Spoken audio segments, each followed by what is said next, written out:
സുബ്ഹാനല്ലാഹ്. നിങ്ങളാരെങ്കിലും ലക്ഷദ്വീപിൽ പോയിട്ടുണ്ടോ? ലക്ഷദ്വീപിൽ പോയാൽ നമ്മൾ അമ്പരന്നു പോകും. ചെറിയ നാട്, 2-3 കിലോമീറ്റർ മാത്രമുള്ള നാട്. അതിന്റെ 4 ഭാഗത്തും വളരെ വലിയ ആഴക്കടലുകളാണ്. ആ കടൽ ഏത് ഭാഗം നോക്കിയാലും കടൽ കാണുന്നു. മധ്യത്തിൽ കുറഞ്ഞ സ്ഥലത്ത് കുറെ ജനങ്ങൾ താമസിക്കുന്നു. ആ താമസിക്കുന്ന ജനങ്ങൾ സുബ്ഹാനല്ലാഹ് അവർക്ക് ശുദ്ധവെള്ളം കിട്ടണ്ടേ? 4 ഭാഗം കടലാണ്. പക്ഷേ ആ കടലിന്റെ സമീപത്ത് അവർ കിണർ കുഴിച്ചാൽ നല്ല ശുദ്ധവെള്ളം കിട്ടുന്നു. അല്ലാഹു വെച്ചു കൊടുത്ത സംവിധാനമാണ്. ഇനി സുബ്ഹാനല്ലാഹ്, നമ്മളൊക്കെ സാധാരണ വെള്ളം കിട്ടാൻ കിണർ കുഴിച്ച് താഴോട്ട് കുഴിച്ചു നോക്കലാണെങ്കിൽ, ഞാൻ വയനാട്ടിലെ വലിയ ഉയരമുള്ള മലയിലേക്ക് കയറിപ്പോയപ്പോ ആ വലിയ മലയുടെ മേലെ ആളുകളുണ്ട്. അവർക്ക് എങ്ങനെ വെള്ളം കിട്ടുമെന്ന് ചിന്തിക്കുമ്പോ കാണുന്നത് എന്താണ്? അതേ മേലെ നിന്ന് വെള്ളം പൊട്ടി താഴോട്ട് ഒലിക്കുകയാണ്. അതേ അവിടെ ആവശ്യമുള്ള വെള്ളം മേലെ തന്നെ ലഭിക്കുകയാണ്. ലോകസൃഷ്ടാവായ അല്ലാഹുവിന്റെ നിയന്ത്രണം, അവന്റെ സൃഷ്ടിപ്പ്, അവന്റെ കൊടുതി. സുബ്ഹാനല്ലാഹ്. ലക്ഷദ്വീപിൽ ചെന്നപ്പോൾ വലിയ രസം തോന്നി. കടലങ്ങനെ തന്നെ തിരമാല ചക്രിയങ്ങ് അടിച്ചിങ്ങ് വന്നാൽ ഈ നാടങ്ങ് നക്കി നശിച്ചു പോകും. പക്ഷെ അതില്ലാതിരിക്കാൻ അല്ലാഹു തആല ആ ദ്വീപിന്റെ 4 ഭാഗത്തും വലിയ പാറക്കെട്ടുകൾ, വലിയ വലിയ വലിയ പാറയുടെ കഷ്ണങ്ങൾ അല്ലാഹു തആല അവിടെ സൃഷ്ടിച്ചു വെച്ചിരിക്കുകയാണ്. 4 ഭാഗവും പാറക്കല്ല് കൊണ്ട് സുരക്ഷിതമാക്കിയിരിക്കുന്നു. ചെറിയ 2 ദ്വീപുണ്ട്. ബംഗാരത്ത്, തിണ്ണകര എന്ന് പറയുന്ന ദ്വീപുകൾ. ആ ദ്വീപിനടുക്ക് ചെന്ന് നോക്കുമ്പോ അടുത്തടുത്താണ്, 2 ചെറുതാണ്. ആളുകൾ താമസം ഇല്ലാത്ത ദ്വീപാണ്. അവിടെ ടൂറിസ്റ്റുകാരൊക്കെ പോകും. ഞാനും അകത്ത് ദ്വീപിൽ നിന്ന് ഒരു ദിവസം അവിടെ കാണാൻ പോയി. അങ്ങനെ ബോട്ട് കയറി പോയി ചെന്ന് നോക്കുമ്പോ അവിടെ ഈ 2 ദ്വീപും അടുത്തടുത്ത ദ്വീപാണ്. അതുകൊണ്ട് അതിന് 2നും കൂടി ഒരൊറ്റ മതിലാണ്. 2നും കൂടി പാറക്കെട്ടുകളെ കൊണ്ടുള്ള ഒരൊറ്റ മതിലിന്റെ ഉള്ളിലാക്കി അല്ലാഹു സംരക്ഷിച്ചു. ഇങ്ങനെ ലോകത്തുള്ള മുഴുവൻ സൃഷ്ടികളെയും നമുക്കിപ്പോൾ വെള്ളം കുടിക്കാൻ കിട്ടുന്നുണ്ടല്ലോ. കിണർ കുഴിക്കുമ്പോ ആ വെള്ളം മേൽഭാഗത്ത് നിന്ന് താനേ പെയ്തിറങ്ങുകയാണ്. അത് പിന്നീട് ഭൂമിയിലെത്തിയാൽ അത് നശിച്ചു പോകാതെ സ്റ്റോർ ചെയ്യാനുള്ള സംവിധാനം അല്ലാഹു ഭൂമിയിൽ വെച്ചിരിക്കുകയാണ്. ആ സ്റ്റോർ ചെയ്യുന്നത് മണ്ണിന്റെ അടിയിലാണ്. മണ്ണ് എന്ന് പറയുന്നത് വലിയ ഫിൽട്ട് ചെയ്യുന്ന സാധനമാണ്. അതുകൊണ്ട് ആ മണ്ണിലത് സൂക്ഷിക്കുമ്പോൾ വെള്ളത്തിനൊരു കേടും വരുന്നില്ലെന്ന് മാത്രമല്ല, വെള്ളം കൂടുതൽ ശുദ്ധമാവുകയാണ്. മനുഷ്യന്റെ ജീവിതത്തിന് ആവശ്യമായ സർവ സംവിധാനങ്ങളും ചെയ്തു കൊടുത്ത റബ്ബ്, ആ റബ്ബിന്റെ പാവപ്പെട്ട അടിമ അവനൊരിക്കലും അഹങ്കാരിയാകാൻ പാടില്ല. ഞാനൊരു വലിയവനാണെന്ന് ചിന്തിക്കാൻ പാടില്ല. വലിയവൻ ഒന്നേ ഉള്ളൂ, അവനാണ് അല്ലാഹ്. ഇവിടെ അധികാരം അല്ലാഹുവിന് മാത്രമേ ഉള്ളൂ. അവന്റെ അധികാരം അവൻ നടപ്പാക്കുകയാണ്. അല്ലാഹുവിനെ സംബന്ധിച്ച് വിശ്വാസമില്ലാത്തവൻ അവൻ ചിലപ്പോ ഇങ്ങനെ വീമ്പിളക്കും. എന്ത് പഠിച്ചവനൊക്കെ ചോദിക്കും. അവനോട് നമ്മൾ ചോദിക്കുക, നിനക്ക് നിന്റെ ഹാർട്ട് നിയന്ത്രിക്കാൻ കഴിയുമോ? നിന്റെ ബ്രെയിൻ നിയന്ത്രിക്കാൻ കഴിയുമോ? നിന്റെ കിഡ്നി നിയന്ത്രിക്കാൻ കഴിയുമോ? നിന്റെ കരൾ നിയന്ത്രിക്കാൻ കഴിയുമോ? എന്തിനധികം പറയണം, നിനക്കൊരു രോഗം വന്ന് നിനക്ക് അല്പം രക്തത്തിന്റെ കുറവ് സംഭവിച്ച് നിന്റെ ശരീരത്തിലേക്ക് രക്തം കയറ്റണം എന്ന് ഡോക്ടർമാര് പറഞ്ഞാൽ ഈ രക്തം ഇന്ന് വലിയ ശാസ്ത്രം പുരോഗമിച്ച കാലം എന്നൊക്കെ പറയുന്നുണ്ടല്ലോ. എന്നാൽ ഇന്നേ വരെ രക്തം ഉൽപ്പാദിപ്പിക്കുന്ന ഒരു കമ്പനി എവിടെയെങ്കിലും തുടങ്ങിയിട്ടുണ്ടോ? രക്തം നിർമ്മിക്കുന്ന ഒരു കമ്പനി ഇല്ലല്ലോ. മറിച്ച് അല്ലാഹു തആല വേറെ ഒരു മനുഷ്യന്റെ ശരീരത്തിൽ കൊടുത്ത രക്തം എടുത്ത് ഈ രോഗിക്ക് കയറ്റുക എന്നല്ലാതെ രക്തം ഉണ്ടാക്കാനുള്ള ഒരു കമ്പനി എവിടെയും ഇന്നുവരെ തുടങ്ങിയില്ലല്ലോ. എന്ന് മാത്രമല്ല, ആ രക്തം എല്ലാവരുടേതും തുല്യമല്ല. എല്ലാവരും കഴിക്കുന്ന ഭക്ഷണം ഒന്ന് തന്നെ. എല്ലാവരും ഒരേ ഭക്ഷണം കഴിച്ച് ഒരേ നാട്ടിൽ ജീവിക്കുന്ന ആളുകൾ. പക്ഷേ ഒരാളെ രക്തം O ഗ്രൂപ്പ്, മറ്റൊരാളെ രക്തം A പോസിറ്റീവ്, അങ്ങനെ നെഗറ്റീവ്, പോസിറ്റീവ്, അങ്ങനെ ഒരുപാട് ഇനങ്ങൾ രക്തങ്ങൾ. ഈ എന്റെ രക്തം A പോസിറ്റീവാണ്. എന്നാൽ സുഹൃത്തുക്കളെ, എന്റെ ഉമ്മക്ക് സുഖമില്ലാത്ത സമയത്ത് ഉമ്മാക്ക് രക്തം കൊടുക്കാൻ ഡോക്ടർമാര് പറഞ്ഞപ്പോ എന്റെ രക്തം എടുത്തു കൊടുക്കാൻ സാധിച്ചു. ഉമ്മ മരണപ്പെട്ടു പോയി. പിന്നെ കുറെ കാലം കഴിഞ്ഞിട്ട് അല്ലാഹു തആല മരിച്ചുപോയവർക്കൊക്കെ സ്വർഗം കൊടുക്കട്ടെ. ഞാൻ പറഞ്ഞു വരുന്നത്, ആദ്യം എന്റെ രക്തം ടെസ്റ്റ് ചെയ്യുന്നു, ഉമ്മാന്റെ രക്തം ടെസ്റ്റ് ചെയ്യുന്നു. രണ്ടും ഒരേ ഗ്രൂപ്പാണോ എന്ന് നോക്കുന്നു. എന്നാൽ രക്തം ഉൽപ്പാദിപ്പിക്കാൻ കഴിഞ്ഞില്ലെങ്കിലും രക്തത്തിന്റെ ഗ്രൂപ്പ് ഒന്ന് ചേഞ്ച് ചെയ്യാൻ പോലും കഴിഞ്ഞില്ലല്ലോ ഡോക്ടർമാർക്ക്. മറിച്ച് അല്ലാഹു സൃഷ്ടിച്ചത് ഉപയോഗപ്പെടുത്തുകയല്ലാതെ ഇവിടെ ആർക്കും ഒന്നും സൃഷ്ടിക്കാൻ സാധ്യമല്ല. ഖാലിഖു കുല്ലി ശൈഇ, എല്ലാറ്റിനെയും സൃഷ്ടിച്ചവനും സൃഷ്ടിക്കുന്നവനും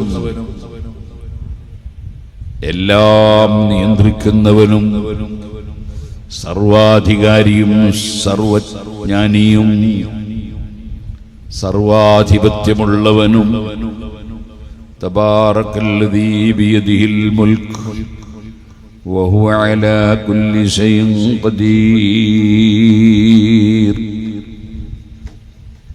എല്ലാ അധികാരവുമുള്ള ലോകത്തിന്റെ സൃഷ്ടാവായ അല്ലാഹ്, ആ അല്ലാഹുവിന്റെ ഇഷ്ടാനുസരണം അവൻ നിയന്ത്രിക്കുന്ന, അവന്റെ തീരുമാനപ്രകാരം മാത്രം ചലിക്കാനും അടങ്ങാനും കഴിയുന്ന മനുഷ്യൻ. ഞാൻ ഒരു മനുഷ്യനെ അടുത്ത് കണ്ടു. അദ്ദേഹത്തിന് ഇങ്ങനെ ശരീരം വിറക്കുകയാണ്. അദ്ദേഹത്തിന് കൈ അടക്കി പിടിക്കണമെന്ന് ആഗ്രഹമുണ്ട്, പക്ഷേ നടക്കുന്നില്ല. കൈ ഇങ്ങനെ വിറക്കുകയാണ്. വേറെ ഒരാൾക്ക് അദ്ദേഹത്തിന്റെ കൈയൊന്ന് ചലിപ്പിക്കണമെന്ന് ആഗ്രഹമുണ്ട്, പക്ഷേ അനങ്ങുന്നില്ല. കൈ അനക്കാൻ കഴിയുന്നില്ല. ഇങ്ങനെ നിങ്ങൾ ചിന്തിച്ചാൽ കണ്ണുള്ള എത്ര ആളുകൾ കാഴ്ചയില്ലാത്തവരുണ്ട്, കാതുള്ള എത്ര ആളുകൾ കേൾവിയില്ലാത്തവരുണ്ട്, കൈയുള്ള എത്ര ആളുകൾ പിടിക്കാൻ കഴിയാത്തവരുണ്ട്, കാലുള്ള എത്ര ആളുകൾ നടക്കാൻ കഴിയാത്തവരുണ്ട്. സുബ്ഹാനല്ലാഹ്, എല്ലാം ലോകസട്ടാവായ റബ്ബിന്റെ തീരുമാനപ്രകാരം യഫ്അലു മാ യശാ, അവൻ ഉദ്ദേശിച്ചത് അവൻ പ്രവർത്തിക്കുന്നു. അവൻ ഉദ്ദേശിച്ചത് പ്രകാരം അവൻ നിയന്ത്രിക്കുന്നു. ആ റബ്ബിന്റെ തീരുമാനപ്രകാരം അവന്റെ നിയന്ത്രണത്തിന് വിധേയമായി ജീവിക്കുന്ന മനുഷ്യൻ മുൻഫരിദും ബിൽ ഖൽഖി വത്തദ്ബീരി ജല്ല അനി ശബീഹി വന്നളീരി. ആ അല്ലാഹു അല്ലാതെ സൃഷ്ടാവില്ല, ആ അല്ലാഹു അല്ലാതെ നിയന്ത്രിക്കുന്നവനില്ല. എല്ലാ വിഷയങ്ങളും നിയന്ത്രിക്കുന്ന ആരുണ്ടോ അവരുടെ മേലെ എല്ലാം നിയന്ത്രണം അല്ലാഹുവിനാണ്.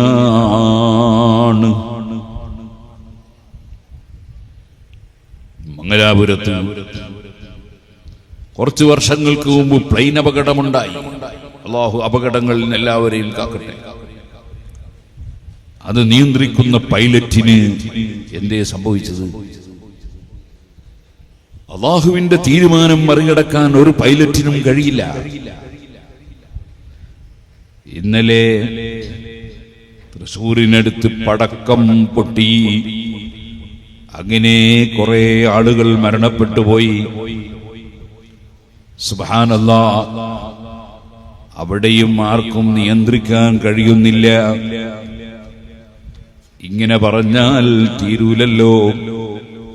ഒരു ദിവസം രാത്രി സുഖസുന്ദരമായി കിടന്നുറങ്ങി വയനാട്ടിൽ ഒരു പ്രദേശത്തുള്ള ജനങ്ങൾ നേരം വെളുത്തു നോക്കുമ്പോൾ ആ മനുഷ്യരെ ഒന്നും കാണാനില്ല, അവരെ വീടുകൾ കാണാനില്ല, അവരെ സ്ഥാപനങ്ങൾ കാണാനില്ല.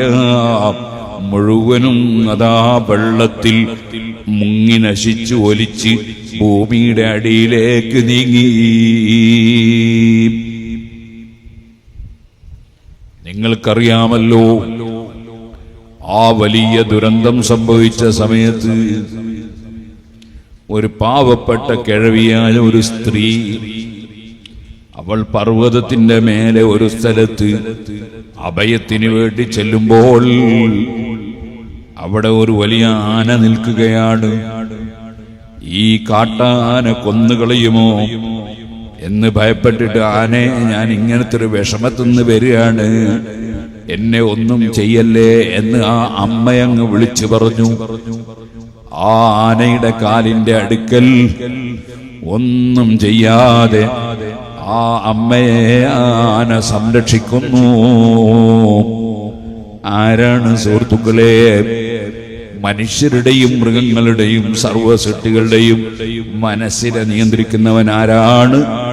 എല്ലാം സട്ടാവായ അല്ലാഹ്.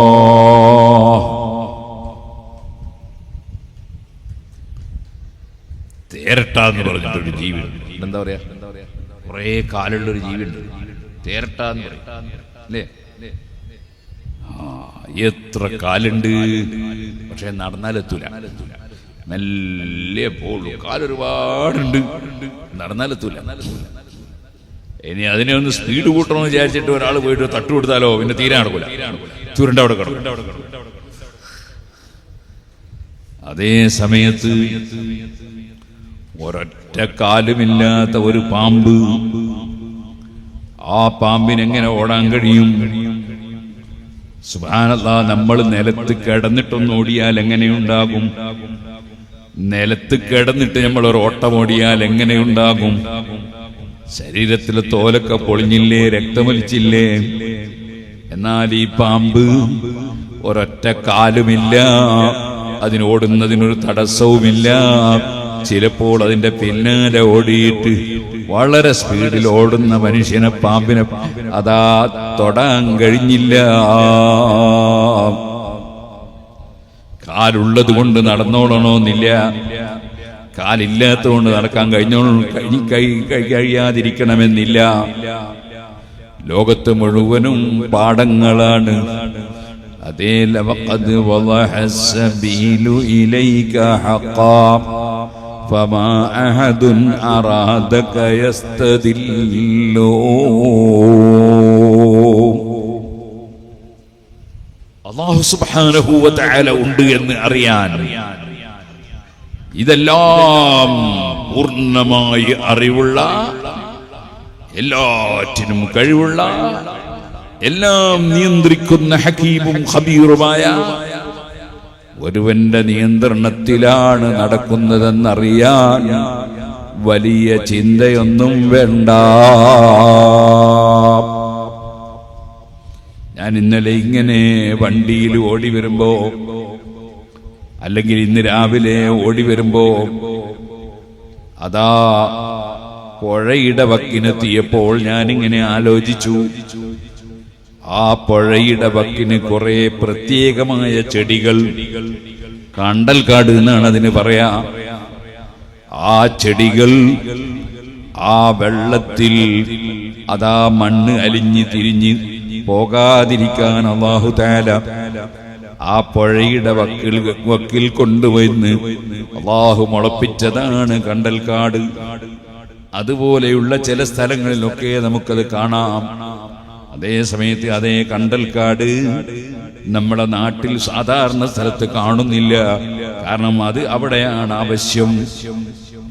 സുബ്ഹാനല്ലാഹ്. നിങ്ങളാരെങ്കിലും ലക്ഷദ്വീപിൽ പോയിട്ടുണ്ടോ? ലക്ഷദ്വീപിൽ പോയാൽ നമ്മൾ അമ്പരന്നു പോകും. ചെറിയ നാട്, 2-3 കിലോമീറ്റർ മാത്രമുള്ള നാട്. അതിന്റെ 4 ഭാഗത്തും വളരെ വലിയ ആഴക്കടലുകളാണ്. ആ കടല് ഏത് ഭാഗം നോക്കിയാലും കടല് കാണുന്നു. മധ്യത്തിൽ കുറഞ്ഞ സ്ഥലത്ത് കുറെ ജനങ്ങൾ താമസിക്കുന്നു. ആ താമസിക്കുന്ന ജനങ്ങൾ സുബ്ഹാനല്ലാഹ് അവർക്ക് ശുദ്ധവെള്ളം കിട്ടണ്ടേ? 4 ഭാഗം കടലാണ്. പക്ഷേ ആ കടലിന്റെ സമീപത്ത് അവർ കിണറൊഴിച്ചാൽ നല്ല ശുദ്ധവെള്ളം കിട്ടുന്നു.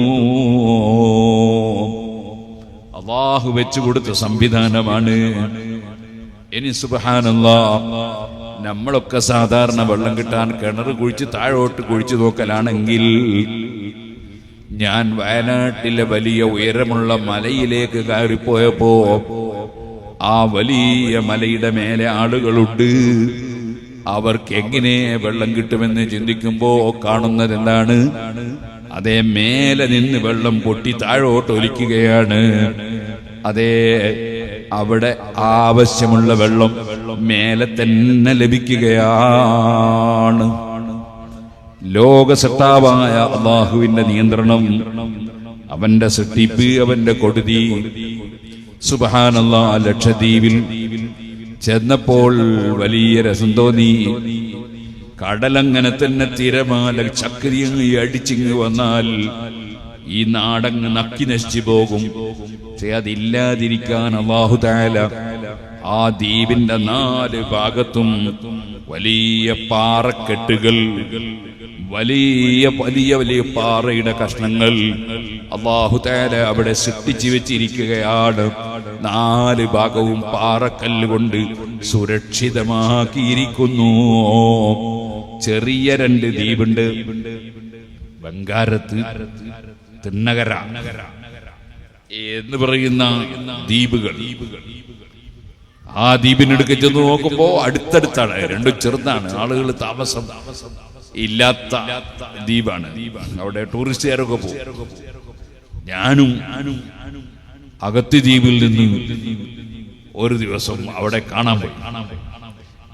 അങ്ങനെ ബോട്ട് കയറി പോയി ചെന്ന് നോക്കുമ്പോ അവിടെ ഈ 2 ദ്വീപും അടുത്തടുത്ത ദ്വീപാണ്. അതുകൊണ്ട് അതിന് 2നും കൂടി ഒരൊറ്റ മതിലാണ്. 2നും കൂടി പാറക്കെട്ടുകളെ കൊണ്ടുള്ള ഒരൊറ്റ മതിലിന്റെ ഉള്ളിലാക്കി അല്ലാഹു സംരക്ഷിച്ചു.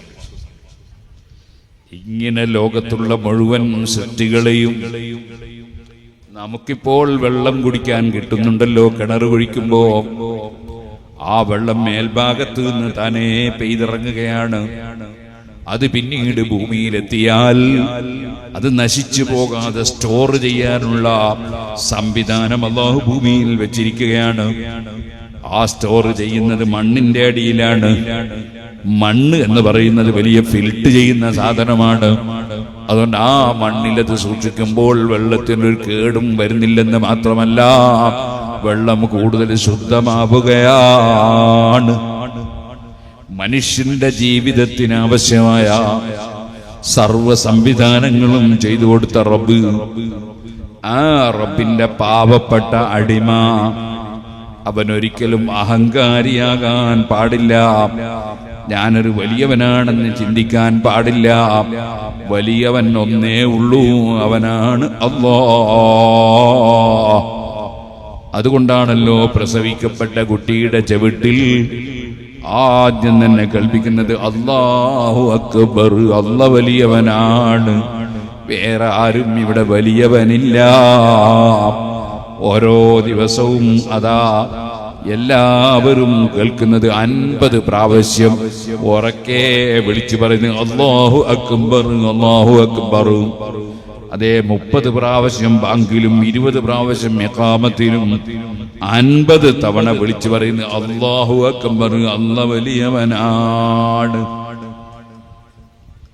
ആ അല്ലാഹുവിലേക്ക് മനുഷ്യനെ ക്ഷണിക്കാൻ, അഥവാ അല്ലാഹുവിനെ സംബന്ധിച്ചുള്ള വിശ്വാസവും അല്ലാഹുവിന്റെ നിയമങ്ങളെ സംബന്ധിച്ചുള്ള ബോധവും അല്ലാഹുവിനെ കുറിച്ചുള്ള ശരിയായ ചിന്തയും ഉള്ളവനായി അല്ലാഹുവിന്റെ മഹത്വത്തെ പൂർണ്ണമായും ഉൾക്കൊണ്ട് ജീവിക്കുന്നവനായി മനുഷ്യനെ സംസ്കരിച്ചെടുക്കാൻ അല്ലാഹു നിയോഗിച്ച അസാധാരണ മനുഷ്യന്മാരാണ് അമ്പിയാക്കൾ. ആ അമ്പിയാക്കളിൽ നിന്നും എല്ലാ സൃഷ്ടികളിൽ നിന്നും അല്ലാഹു തആല ഏറ്റവും കൂടുതൽ ആദരിച്ച് ബഹുമാനിച്ച് ശ്രേഷ്ഠപ്പെടുത്തി തെരഞ്ഞെടുത്ത വ്യക്തിയാണ് അൽ മുസ്തഫൽ മുഖ്താർ മുഹമ്മദുർ റസൂലുള്ളാഹി.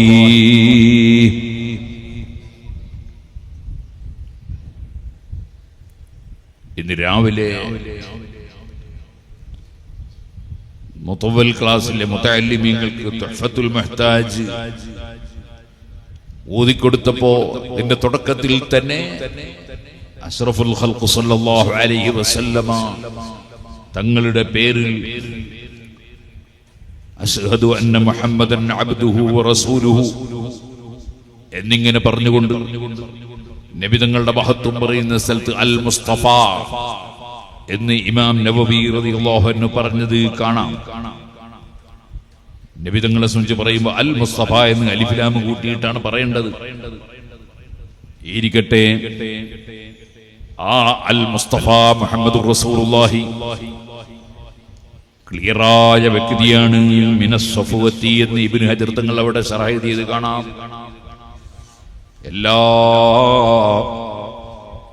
എല്ലാ പറ്റാത്ത കാര്യങ്ങളിൽ നിന്നും എല്ലാ വിഷയങ്ങളിലും 100% ക്ലിയറായ വ്യക്തിയാണ് മുഹമ്മദുർ റസൂലുള്ളാഹി സല്ലല്ലാഹു അലൈഹി വസല്ലം. അൽ മുസ്തഫ അൽ മുഖ്താർ, അല്ലാഹുവിന്റെ സൃഷ്ടികൾ മുഴുവനത്തിൽ നിന്നും അല്ലാഹു തആല തെരഞ്ഞെടുത്ത വ്യക്തിയാണ് മുഹമ്മദുർ റസൂലുള്ളാഹി സല്ലല്ലാഹു അലൈഹി വസല്ലം. അതിന്റെ തെളിവുകളൊക്കെ അവിടെ ഇബ്നു ഹജർ തങ്ങൾ പറഞ്ഞത് കാണാം.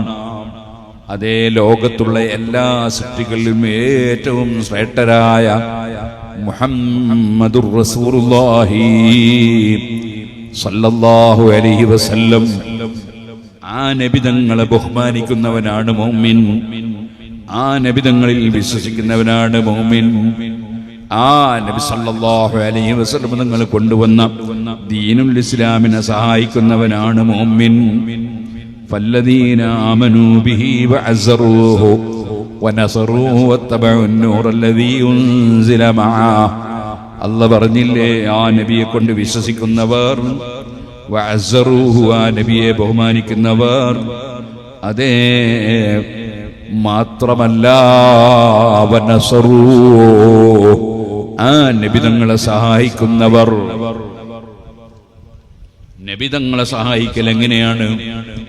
അവിടുന്ന് അധ്വാനിച്ച് പോറ്റി വളർത്തിയ പരിശുദ്ധ ഇസ്ലാം ഉണ്ടല്ലോ, ആ ഇസ്ലാമിന് വേണ്ടി അവിടുത്തെ മുൻപല്ല് പൊട്ടിത്തെറിച്ചിട്ടുണ്ട്, തലയിൽ നിന്ന് രക്തം വെട്ടി ഒലിച്ചിട്ടുണ്ട്, കാലിൽ നിന്ന് രക്തം വെട്ടി ഒലിച്ചിട്ടുണ്ട്, നാടും വീടും വിട്ട് മറ്റൊരു നാട്ടിലേക്ക് പോകേണ്ടി വന്നിട്ടുണ്ട്.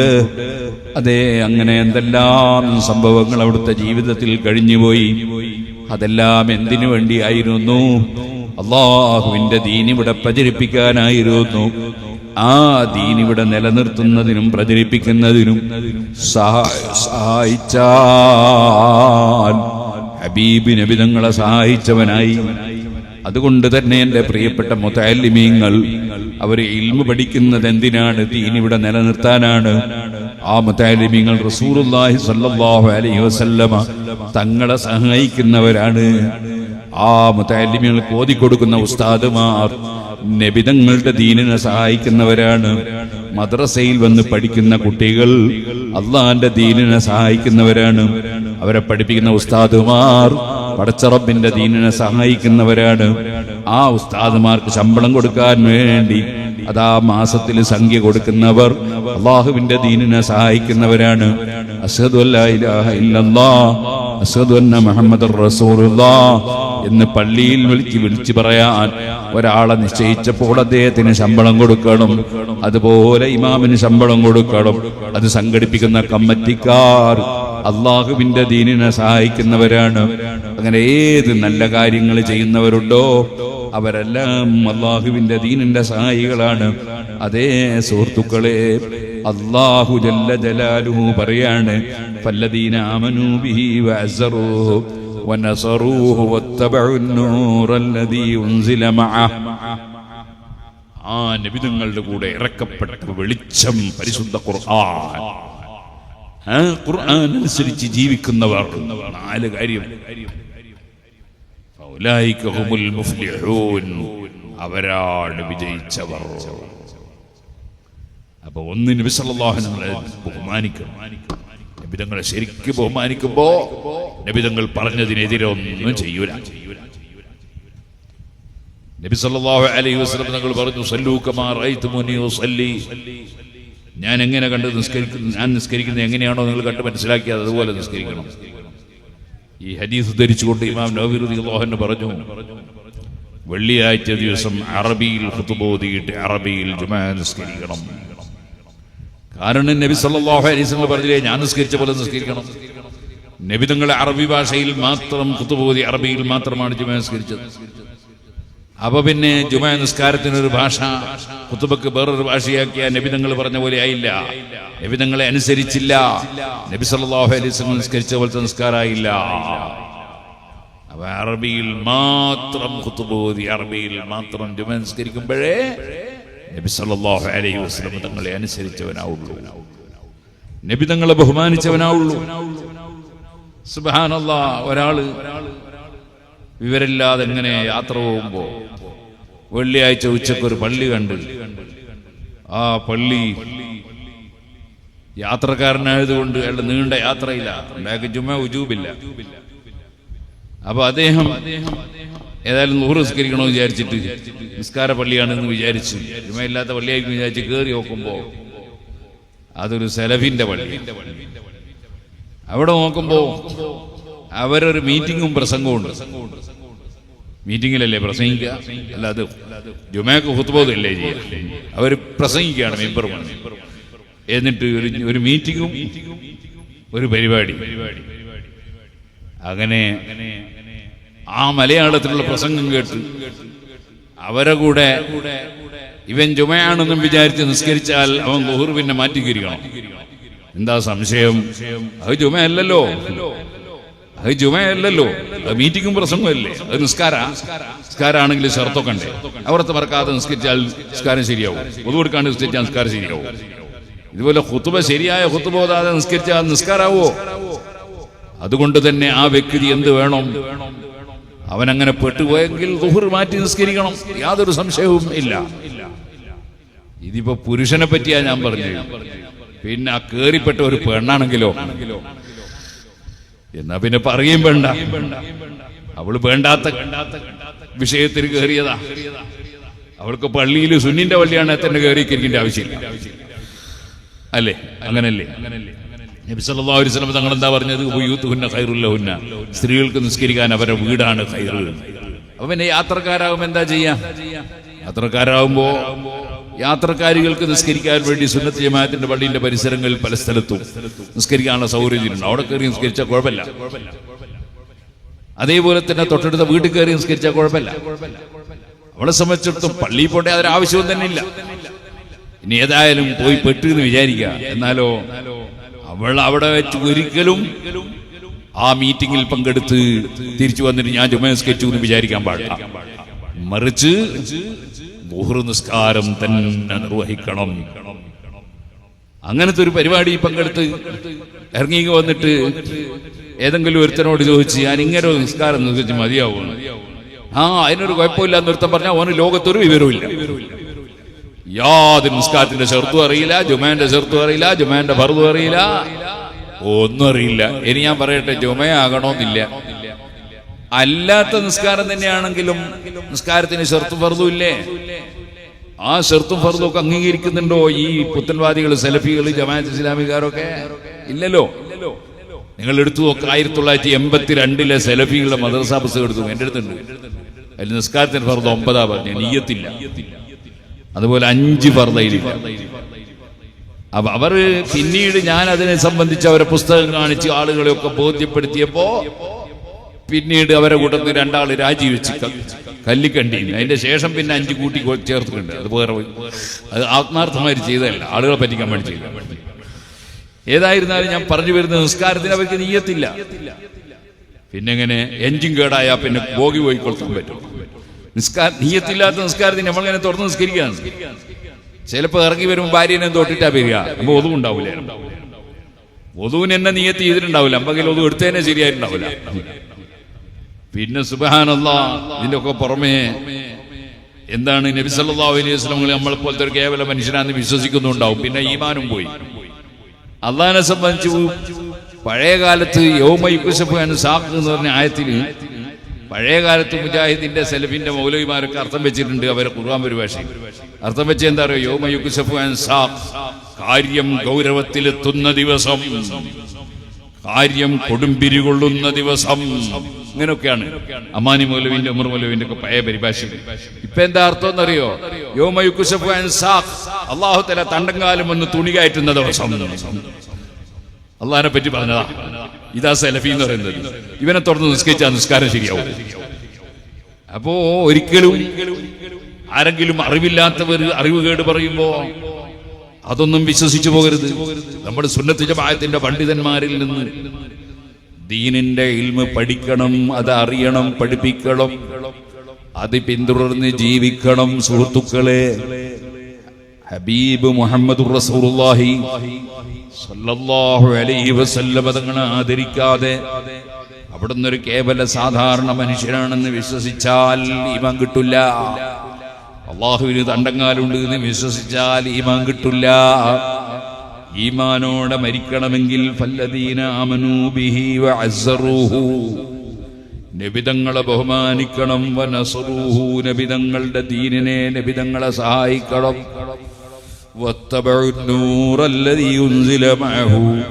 നബിതങ്ങളെ കൂടെ അല്ലാഹു തആല ഇറക്കി കൊടുത്ത ഖുർആൻ അംഗീകരിക്കണം. ഓ പ്രിയപ്പെട്ട സഹോദരിമാരെ, സ്ത്രീകളോട് എന്താണ് അല്ലാഹുവിന്റെ കൽപ്പന? വഖർന ഫീ ബുയൂതികുന്ന വലാ തബറജ്ന തബറജൽ ജാഹിലിയ്യത്തുൽ ഊലാ വഅഖിംന സ്വലാഹ്. അത്യാവശ്യത്തിനല്ലാതെ വീട്ടിൽ നിന്ന് ഇറങ്ങണ്ട, വീട്ടിൽ നിന്ന് തന്നെ നിസ്കരിക്കണം, നിങ്ങൾ ഭംഗി പ്രകടിപ്പിക്കരുത്. നിങ്ങളൊക്കെയല്ലേ ഖുർആൻ പഠിപ്പിച്ചത്? ഇപ്പൊ സുബ്ഹാനല്ലാഹ്, ഇനിയിപ്പോ മെയ് 5 വേണ്ടി കാത്തുക്കാണ് പലരും. ഇലക്ഷന്റെ റിസൾട്ട് വരാൻ. റിസൾട്ടിങ് ഇത് കേരളവും കർണാടകവും ഒന്നും എനിക്കറിയില്ല, കേരളം ആണെങ്കിലും ഞാൻ പറയില്ല. റിസൾട്ടിങ് വന്നാലുണ്ടാവും കുറെ യുവതികളായ പെണ്ണുങ്ങള് റോട്ടുമിലിറങ്ങി തുള്ളുന്നു. അതിങ്ങനെ വീഡിയോ എത്തിട്ട് ലോട്ടാകെ പ്രചരിപ്പിക്കും. ഇന്നാ ലില്ലാഹി വ ഇന്നാ ഇലൈഹി റാജിഊൻ. ഇതൊക്കെ കുറച്ച് കൊല്ലങ്ങൾക്ക് മുമ്പുണ്ടായിരുന്നോ? ഇപ്പൊ പുതിയ പുതിയ ഓരോന്നിറങ്ങല്ലേ, ഓരോന്ന് തുടങ്ങല്ലേ. അള്ളാന്റെ ഖുർആനിനെ ധിക്കരിക്കല്ലേ ഉമ്മമാരെ, ഖുർആൻ വലിച്ചെറിയല്ലേ.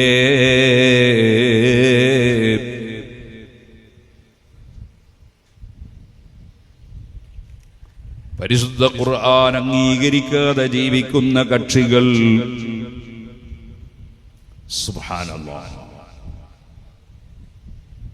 യാ ലൈതനി തഖൗതു മഅർ റസൂലി സബീലാ, ഞാൻ അല്ലാഹുവിന്റെ റസൂലിനെ പിന്തുടർന്ന് ജീവിച്ചെങ്കിൽ എത്ര നന്നായിരുന്നു എന്ന് വിചാരിക്കുന്ന ഒരു ദിവസം അല്ലാഹുവിന്റെ കോടതിയിലുണ്ട്.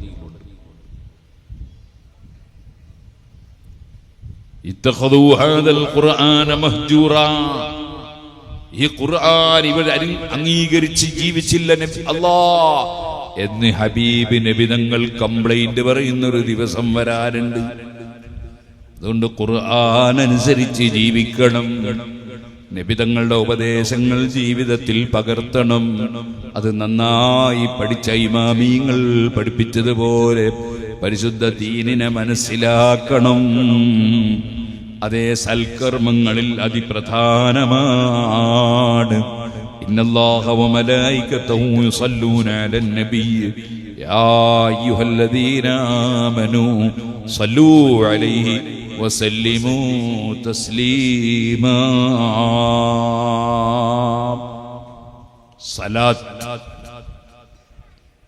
സലാത്തിയുൽ നിർബന്ധാണ്, സുന്നത്തല്ല. സലാത്ത് നിർബന്ധാണ്. അള്ളാഹ് പറഞ്ഞില്ലേ സല്ലൂ സലാത്തി അല്ലോണെന്ന്, പിന്നെ നിർബന്ധമാണ് പോകും. അല്ലല്ലേ പറഞ്ഞു സലാത്തില്ല.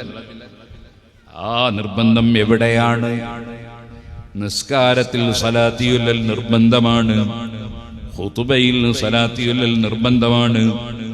അതേ ഖുതുബ കേവലം ഒരു പ്രസംഗമല്ലല്ലോ. ഖുതുബയിൽ സലാത്തിയുൽ നിർബന്ധമാണ്. അതുപോലെ മയ്യിത്ത് നിസ്കാരത്തിൽ സലാത്തിയുൽ നിർബന്ധമാണ്.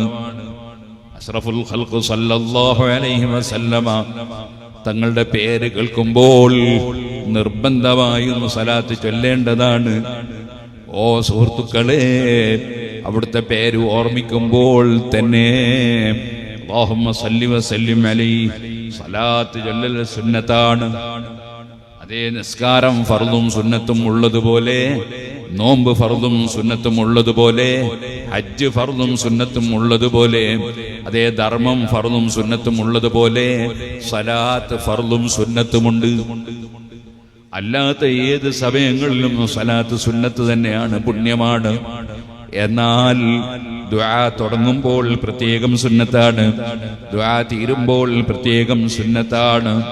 രണ്ടാളുകൾ ഒരുമിച്ച് മീറ്റ് ചെയ്യുമ്പോൾ പ്രത്യേകം സലാത്ത് സുന്നത്താണ്. ആളുകൾ അസ്സലാമു അലൈക്കും വലൈക്കും അസ്സലാം റഹ്മത്തുള്ളാഹി കയ്യും പിടിച്ചിട്ട് അല്ലാഹുമ്മ സല്ലി അലാ മുഹമ്മദ്. അതേ മീറ്റ് ചെയ്യുമ്പോൾ സലാത്ത് സുന്നത്തുണ്ട്, വിട്ട് പിരിയുമ്പോൾ സലാത്ത് സുന്നത്തുണ്ട്. അതുകൊണ്ടാണ് 3 സലാത്തോടെ പിരിച്ചു വിട്ടു എന്ന് പറയുന്നത്. വിട്ട് പിരിയുമ്പോൾ സലാത്ത് സുന്നത്തുണ്ട്. അങ്ങനെ പ്രത്യേകം സലാത്ത് സുന്നത്തുള്ള ധാരാളം സ്ഥലങ്ങളുണ്ട്. പള്ളിയിൽ കയറുമ്പോൾ പ്രത്യേകം സലാത്ത് സുന്നത്തുണ്ട്. എന്നാൽ എന്റെ ഉമ്മത്തുകളിൽ ഞാനുമായി ഏറ്റവും ബന്ധപ്പെട്ട ആള് ആരാണ്? അക്സറുഹും അലയ്യ സലാ, ഏറ്റവും കൂടുതൽ എന്റെ പേരിൽ സലാത്ത് ചൊല്ലുന്നവനാണ് മുഹമ്മദുർ റസൂലുള്ളാഹി. ഇവിടെ സലാത്തിന്റെ വാർഷികമാണെന്ന് പറഞ്ഞു. ധാരാളം സലാത്ത് ഓരോ ദിവസവും ചൊല്ലാൻ വേണ്ടി ശ്രമിക്കണം. വെറും സലാത്തിന്റെ സാസിൽ മാത്രം ചൊല്ലിയാൽ പോരാ. ഒരു ചെറിയ സലാത്ത് ഞാൻ പറയാം. ഒരു 100 സലാത്ത് ദിവസം പതിവാക്കണം. അതിനാകെ 8 മിനിറ്റ് മതി, അല്ലേ 10. اللهم صل على سيدنا محمد وعلى آله وصحبه وسلم. അതിലെന്തെല്ലുണ്ട്? സലാത്തുണ്ട്, നബി തങ്ങളുടെ മദ്ഹുണ്ട്. നിങ്ങളുടെ മദ്ഹ അലാ സയ്യിദിന എന്ന് പറഞ്ഞു. നബി സല്ലല്ലാഹു അലൈഹി വസല്ലമയുടെ സറഫാക്കപ്പെട്ട മുഹമ്മദ് എന്ന പേരുണ്ട്. വഅലാ ആലിഹി, നബിയുടെ കുടുംബത്തിന്റെ പേരിലും സലാത്തുണ്ട്. അതും സുന്നത്താണല്ലോ. വസഹബിഹി, നബി തങ്ങളുടെ സഹാബികളെയും ഉൾപ്പെടുത്തുന്നുണ്ട്. ശിയാക്കളെ പോലല്ല. ശിയാക്കൾ സഹാബത്തിനെ അംഗീകരിക്കില്ല. സിദ്ദീഖ് റളിയല്ലാഹു അൻഹുവിനെ കുറ്റം പറയും, ഉമർ ഇബ്നു ഖത്താബിനെ കുറ്റം പറയും, ഉസ്മാൻ റളിയല്ലാഹു അൻഹുവിനെ നിസ്സാരപ്പെടുത്തും. അത് ശരിയായ ഇസ്ലാമല്ല. ഓ സുഹൃത്തുക്കളെ, സഹാബത്തിന്റെ പേരിലും സലാത്ത് വേണം. വസല്ലിം, സല്ലൂ അലൈഹി വസല്ലിമൂ, സലാത്ത് ചൊല്ലണമെന്ന് പറഞ്ഞ അതേ ഖുർആൻ സലാമും ചൊല്ലാൻ പറഞ്ഞിട്ടുണ്ടല്ലോ. ആ സലാമും ഇപ്പോൾ ചൊല്ലിയ ഈ സലാത്തിലുണ്ട്. സുഹൃത്തുക്കളെ, ആ സലാത്ത് ഏറ്റവും ചുരുങ്ങിയതൊരു 100 തവണ ദിവസേന ചൊല്ലണമെന്നും ഉറങ്ങുന്നതിന് മുമ്പ് ഒരു 100 സലാത്ത് ചൊല്ലിയിട്ടേ ഞാൻ ഉറങ്ങുകയുള്ളൂ എന്ന് തീരുമാനമെടുത്താൽ നമുക്കതും ചൊല്ലി അങ്ങ് കിടക്കാമല്ലോ. അതിന് പരിശ്രമിക്കണമെന്നും നിങ്ങളോട് ഓർമ്മപ്പെടുത്തി എല്ലാവരും എഴുന്നേറ്റുന്നൊരു സലാത്തില്ല. അല്ലാഹുമ്മ സല്ലി അലാ സയ്യിദിനാ മുഹമ്മദിൻ വഅലാ ആലിഹി വസ്സഹബിഹി വസല്ലിം. അങ്ങനെ നിങ്ങളൊന്ന് വേണേ വാച്ച് നോക്കിക്കോ. ചുരുങ്ങിയ സമയം, ചുരുങ്ങിയ സെക്കൻഡ് മതി. 10 മിനിറ്റ് കൊണ്ട് നമുക്ക് 100 സ്വലാത്ത് എന്തായാലും ചൊല്ലാൻ പറ്റും. അങ്ങനെ ഒരു 10 മിനിറ്റ് ഉറങ്ങുന്നതിന് മുമ്പ് നമ്മളെ പ്രിയപ്പെട്ട നേതാവ് മുഹമ്മദ് റസൂലുള്ളാഹി ആ നബിതങ്ങളുടെ മുഖം നമുക്ക് കാണണം. ആ നബി സല്ലല്ലാഹു അലൈഹി വസല്ലമയുടെ കൊടിക്കീഴിൽ പോയി ഒരുമിച്ച് കൂടണം. അവിടുത്തെ ശറഫാക്കപ്പെട്ട മുഖം കാണാൻ സാധിക്കണം. അവിടുത്തെ ശഫാഅത്ത് കൊണ്ട് നമുക്ക് രക്ഷപ്പെടണം. അവിടുന്ന് സ്വർഗത്തിന്റെ ഉദ്ഘാടനം ചെയ്യാൻ വരുമ്പോ അന അവ്വലു മൻ യുഹർരികു ഹൽഖൽ ജന്ന, സ്വർഗത്തിന്റെ വട്ടക്കണ്ണി പിടിച്ചു കുലുക്കി ആദ്യം ഉദ്ഘാടനം ചെയ്യുന്നവൻ ഞാനാണ് എന്ന് പറഞ്ഞില്ലേ? ആ ഉദ്ഘാടനത്തിൽ നമുക്ക് പങ്കെടുക്കാൻ സാധിക്കണം. അതിന് ഹബീബ് നബി സല്ലല്ലാഹു അലൈഹി വസല്ലം തങ്ങളോടുള്ള സ്നേഹാദരവ് വർദ്ധിപ്പിക്കുകയും അവിടുത്തെ പേരിൽ സ്വലാത്ത് ധാരാളം ചൊല്ലുകയും വേണമെന്ന് എന്നോടും നിങ്ങളോടും വസിയ്യത്ത് ചെയ്ത് ഞാൻ എൻ്റെ വാക്കുകൾ നിർത്തട്ടെ. എല്ലാവരും ഇരിക്കണം. അല്ലാഹുവേ, ഞങ്ങളുടെ ഈ മജ്‌ലിസും ഈ പരിപാടിയും ഇവിടെയുള്ള ദീനീ സ്ഥാപനങ്ങളും പള്ളിയും മദ്രസയും എല്ലാം ആഖിറത്തിൽ ഉപകരിക്കുന്ന അമലായി ഖബൂൽ ചെയ്യണം റഹ്മാനേ. എന്റെ പ്രിയപ്പെട്ട സ്നേഹിതൻ അമാനി മക്കയിൽ നിന്ന് പറഞ്ഞതാണ് ഇവിടുത്തെ ഈ പരിപാടി. അപ്പൊ ഞാനത് ഏറ്റു. അത് എലക്ഷൻ വന്നിട്ട് മാറ്റേണ്ടി വന്നു. ഇന്നത്തെ ദിവസം അല്ലാഹു തആല നിശ്ചയിച്ച സമയത്തല്ലേ എല്ലാം നടക്കുക. അല്ലാഹുവിന്റെ തൗഫീഖ് കൊണ്ട് നമുക്ക് ഇവിടെ ഒരുമിച്ച് കൂടാൻ സാധിക്കും ഇൻഷാ അല്ലാഹ്. ശേഷം നല്ല വാദ് ഇസ്ലാം ഉസ്താദും മറ്റു ഉസ്താദുമാരൊക്കെ പറയും. എല്ലാം കേട്ടിട്ടേ നിങ്ങൾ പോകാവൂ. ഞാൻ ബറക്കത്തിന് വേണ്ടി മാത്രം കുറഞ്ഞ സമയം സംസാരിച്ചതാണ്. അല്ലാഹു തആല നമ്മളെ എല്ലാ വാക്കുകളും പ്രവൃത്തികളും കബൂൽ ചെയ്യുമാറാകട്ടെ. സാധാരണ നിലക്ക് വാദ് തുടങ്ങുന്ന സമയം അതിനേ ഉള്ളൂ. നമ്മൾ മഗ്‌രിബിന് പരിപാടി വെച്ചതുകൊണ്ടാണ് ഞാൻ നേരത്തെ മഗ്‌രിബിന് തുടങ്ങാൻ വിചാരിച്ചു വന്നത്. പക്ഷെ നിങ്ങളാരും അന്നേരം എത്തിയില്ല. ആളുകൾ ഇപ്പം ഇങ്ങനെ വരുന്നേ ഉള്ളൂ. അതുകൊണ്ട് വരുന്ന ആളുകൾക്കൊക്കെ പ്രസംഗം കിട്ടണമല്ലോ. അതിനുവേണ്ടിയാണ് ഉസ്താദുമാർ ഇൻഷാ അല്ലാഹ് ശേഷം പ്രസംഗിക്കുമെന്ന് ഞാൻ പറഞ്ഞത്. അല്ലാഹു സുബ്ഹാനഹു വ തആല നമ്മളെ എല്ലാ അമലുകളും കബൂൽ ചെയ്യുമാറാകട്ടെ. അൽഹംദുലില്ലാഹി റബ്ബിൽ ആലമീൻ. اللهم صل على سيدنا محمد وعلى ال سيدنا محمد. അർഹമർ റഹീബിനായ റബ്ബേ, ഗൾഫ് നാടുകളിലുള്ള വലിയ പ്രയാസം ഞങ്ങളുടെ നാട്ടിൽ എല്ലാ ജനങ്ങളും ബുദ്ധിമുട്ടാണ്. അതുകൊണ്ട് ഹബീബ് നബി സല്ലല്ലാഹു അലൈഹി വസല്ലം ബഹുമാനം പറഞ്ഞ അവിടുത്തെ സ്വലാത്ത് ചൊല്ലാൻ വേണ്ടി പറഞ്ഞ ഈ മജ്‌ലിസിൽ വെച്ച് നിന്നോട് ഞങ്ങൾ ആവശ്യപ്പെടുന്നു. ഗൾഫ് നാടുകളിലെയും ലോകത്തുള്ള എല്ലാവരെയും നടുക്കുന്ന ആ യുദ്ധവും പ്രശ്നങ്ങളും നീ പരിഹരിച്ചു തരണം റഹ്മാനെ. ഞങ്ങളിൽ ആർക്കും ഖൽബിൽ ഏത് നല്ല ഉദ്ദേശമുണ്ടോ നീ അത് നിറവേറ്റി തരണം റഹ്മാനെ. അമാനി ഉസ്താദടക്കം ഞങ്ങളുടെ നാട്ടിൽ നിന്ന് മക്കയിലോ മറ്റു പ്രദേശങ്ങളിലോ പോയിട്ടുള്ള ആളുകൾ ആരുണ്ടോ അവരെയൊക്കെ നീ അവരവരുടെ നാടുകളിൽ സുരക്ഷിതമായി തിരിച്ചെത്തിക്കണം റഹ്മാനെ. ഹജ്ജ് ഉംറ സിയാറത്തിന് പോകുന്നവരുണ്ട്, പോയവരുണ്ട്. അവർക്കെല്ലാം നിന്റെ സംരക്ഷണം നൽകി നീ പൊരുത്തപ്പെട്ട നിലക്കുള്ള അമല് ചെയ്ത് തിരിച്ചു വരാൻ തൗഫീഖ് തരണം റഹ്മാനെ. ഞങ്ങൾക്കും ജീവിതത്തിൽ പലതവണ അതിന് ഭാഗ്യം തരണം റഹ്മാനെ. ഞങ്ങളെ ഖൽബിൽ എന്തുദ്ദേശമുണ്ടോ? ഞാനിവിടെ വന്നപ്പോൾ സിറാജുൽ ഹുദയിലേക്ക് നേർച്ച ഏൽപ്പിച്ചവരുണ്ട്.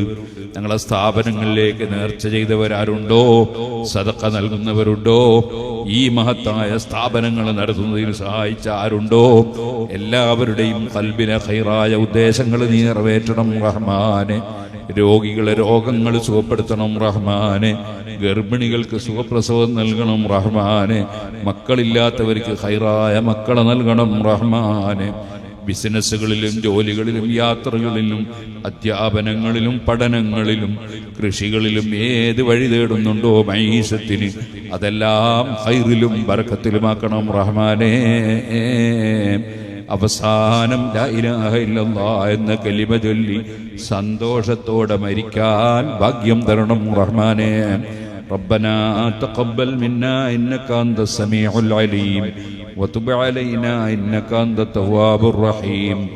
آمين برحمتك يا أرحم الراحمين. وصلى الله على سيدنا محمد وآله وصحبه أجمعين والحمد لله رب العالمين.